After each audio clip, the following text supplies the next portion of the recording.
Imagine a human being who has been hungry for many days, yet food is placed in front of him and he does not eat. Another person takes a vow of silence and does not speak for years. Someone wounds his own body with thorns. Someone walks barefoot on icy mountains. This seems like madness, yet these very people say that they found peace, found light, found God. Millions of people in history have done this, and millions are still doing it today. A scientist locks himself inside a lab all day. An artist dies in poverty yet does not abandon his art. An athlete breaks his body for a single medal. The question is, why does a human being inflict suffering upon himself? And even more astonishing, why does he search for meaning within that suffering? Is this a disease or is it part of human nature? Is it a religious conspiracy or an evolutionary necessity? Friends, today we will discuss Nietzsche's most dangerous and mind-shaking question.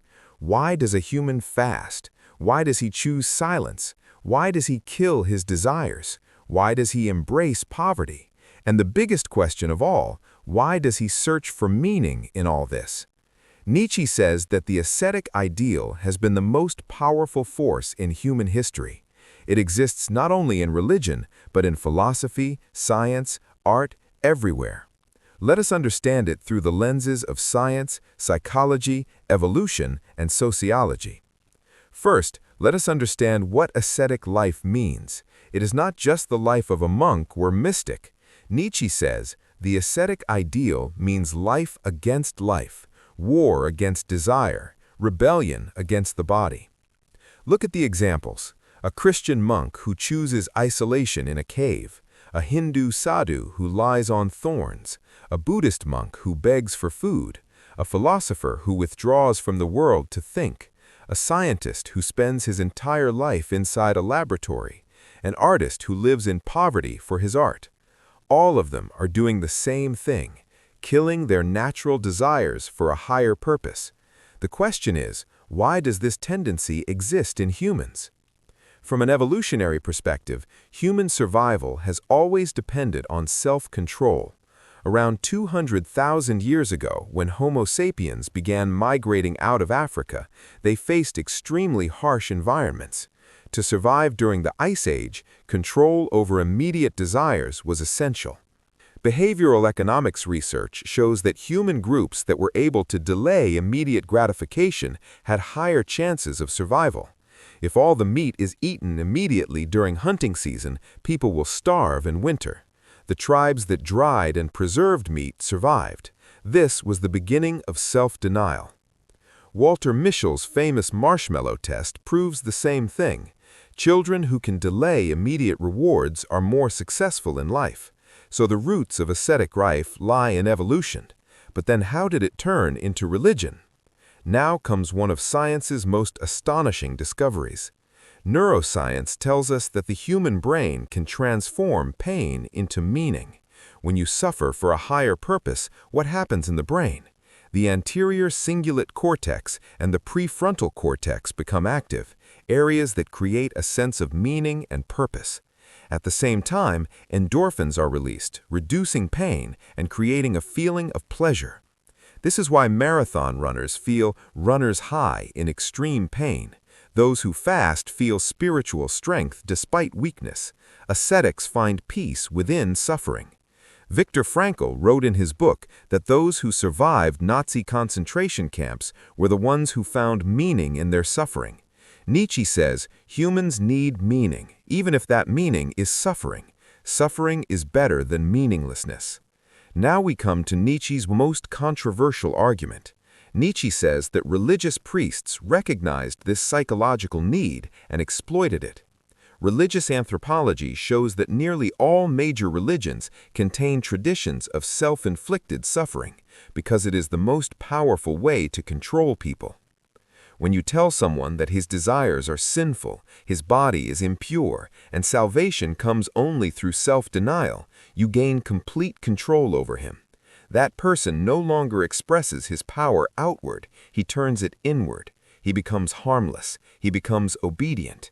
Michel Foucault called this biopower. Control the body and you control the mind.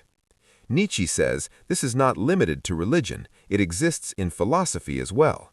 Socrates said the body is a prison, free the soul. Plato said this world is not real, the real world lies beyond the senses. Christian philosophers said this world is false, true life is in the afterlife. Kant said control desires, follow reason alone. Schopenhauer said desire itself is suffering, destroy desire. Nietzsche asks, what are all these people doing? They are fleeing from life. They are saying this world, this body, these desires are wrong. The real thing lies somewhere else. Nietzsche says this is hatred of life. Now Nietzsche makes a shocking claim. Science itself is a form of the ascetic ideal. How? The scientist says, I only want truth. Everything else is irrelevant. Happiness, desire, pleasure. Sociology of science shows that the scientific community has a moral code. Be objective, detach emotions, follow only data. This too is self-denial. Nietzsche says science also assumes that truth is more important than everything, even life itself. But the question is, why? Why is truth so sacred? Is truth more valuable than life? Nietzsche says this too is a belief, a religious belief that began with Socrates. Nietzsche also criticized his former friend Richard Wagner. Wagner created operas glorifying suffering, sacrifice, and self-erasure. Nietzsche says this is ascetic art. It too claims that life is suffering and salvation lies in self-destruction. Psychology of art shows that many great artists inflict suffering upon themselves for their art. Van Gogh chose poverty. Beethoven composed in deafness. Many writers wrote in isolation and depression. Is this necessary? Nietzsche asks. Is suffering essential for great art? Nietzsche's answer, no. This is a toxic idea taught to us. Now we arrive at Nietzsche's most dangerous claim. Nietzsche says religious priests are ascetic priests. Who are they? They are weak, sick, fearful of life, but they turned their weakness into power. How? They gathered other weak people and told them, your suffering has meaning. Your illness is not punishment, it is a test. Your poverty is a blessing. You are special. Medical anthropology shows that all religions assign spiritual meaning to illness and suffering, punishment for sins, divine tests, preparation for the afterlife. Nietzsche says these are psychological tricks. The priest is the doctor of the weak, but he does not cure the disease, he only makes it bearable. He gives painkillers, not treatment. Nietzsche says inside weak people exists a deep, poisonous resentment. When you are weak and cannot fight the powerful, what do? Social psychology shows that helpless people claim moral superiority. The weak say, we are poor but virtuous, they are rich but evil. We are weak but close to God, they are powerful but destined for hell. This is psychological revenge. Nietzsche says the entire moral system of religion was born from this resentment. Now the most important question, is the ascetic ideal necessary? Nietzsche says yes and no. Yes, because humans need meaning. False meaning is better than no meaning. When people lack purpose, they fall into nihilism, suicide, addiction, destruction. Existential psychology shows that meaninglessness is the greatest psychological crisis.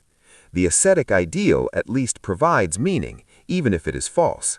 But Nietzsche says, now we must go beyond it. We need a new kind of life, one that affirms life, not denies it. Nietzsche says true strength lies in accepting life as it is. There is suffering, accept it. There is death, accept it. There are desires, accept them. But not just acceptance, love them. Love your fate. Positive psychology points in the same direction. Those who accept their lives as they are happier and healthier. Acceptance and commitment therapy teaches the same. Do not run from pain, accept it, and still live according to your values. Nietzsche says, the true Übermensch is the one who can live life in its full intensity without fear. When you inflict suffering upon yourself, ask why. Is it truly necessary, or are you merely following old ideas? Are you fleeing from life or living it? Is your suffering making you stronger or weaker? Nietzsche says the ascetic ideal has been the most powerful force in human history. It built civilizations, produced art, philosophy, science, but its cost was enormous. Humanity learned to hate itself.